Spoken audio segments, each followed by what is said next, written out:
세상이 생각하는 기적이 아니라 미국의 한 작은 마을에 앤이라는 여성이 있었습니다.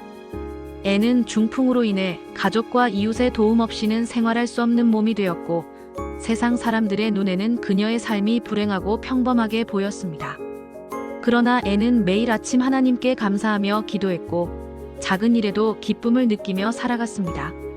그녀는 몸이 불편한데도 주변 사람들에게 친절을 베풀었습니다. 병든 이웃을 찾아가 위로하고 교회 봉사에 성실히 참여하며 자신의 능력 안에서 최선을 다했습니다.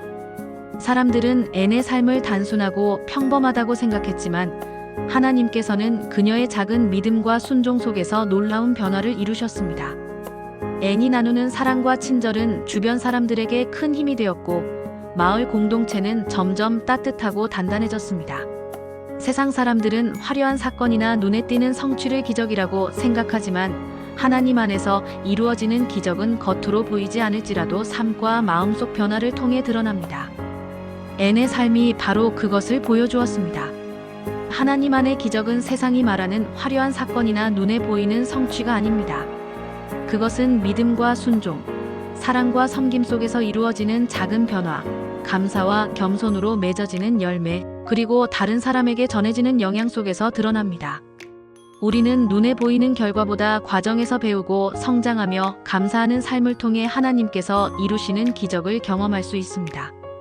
믿음으로 살아가는 작은 순간들이 모여 삶 전체를 바꾸는 하나님의 놀라운 역사가 되기 때문입니다. 세상이 말하는 기적이 아니라 하나님의 은혜 안에서 누리는 기적을 소망하며 사는 믿음에 대해 묵상해 보겠습니다.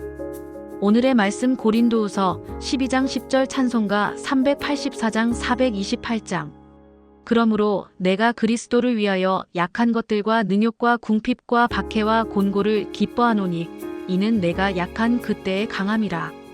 우리는 흔히 기적이라고 하면 눈에 보이는 사건이나 갑작스러운 성공, 불가능한 일이 이루어지는 순간을 떠올립니다. 그러나 하나님께서 이루시는 기적은 세상의 기준으로는 작고 평범해 보일 수 있습니다. 믿음과 순종, 사랑과 감사 속에서 조금씩 드러나는 삶의 변화가 바로 하나님의 기적이기 때문입니다.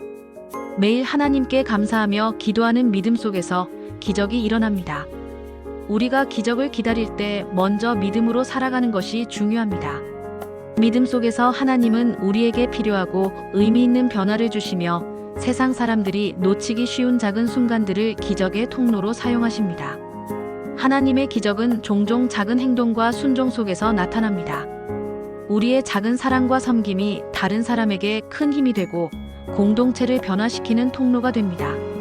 하나님께서는 우리가 순종과 사랑으로 행하는 모든 행동을 사용하셔서 하나님의 기적을 세상에 보여주실 것입니다. 기적은 결과만으로 측정되는 것이 아닙니다. 감사와 기쁨, 마음의 변화가 사람들의 삶과 공동체에 전해지는 과정 자체가 기적입니다. 하나님 안에서 이루어지는 기적은 우리의 내면과 관계를 변화시킵니다. 그 변화는 세상 사람들이 생각한 기적보다 훨씬 깊고 강력합니다. 세상 사람들은 눈에 보이는 사건이나 성취를 기적이라 생각하지만 하나님께서 이루시는 기적은 믿음과 순종, 사랑과 감사 속에서 일어나는 삶의 변화입니다. 작은 삶 속에서도 하나님은 위대한 일을 행하십니다. 오늘의 기도. 주님, 매일의 일상 속에서도 하나님의 기적을 깨닫게 하옵소서. 믿음과 순종, 사랑과 감사 속에서 이루어지는 참된 기적을 경험하며 살아가게 하옵소서. 예수님의 이름으로 기도합니다. 아멘.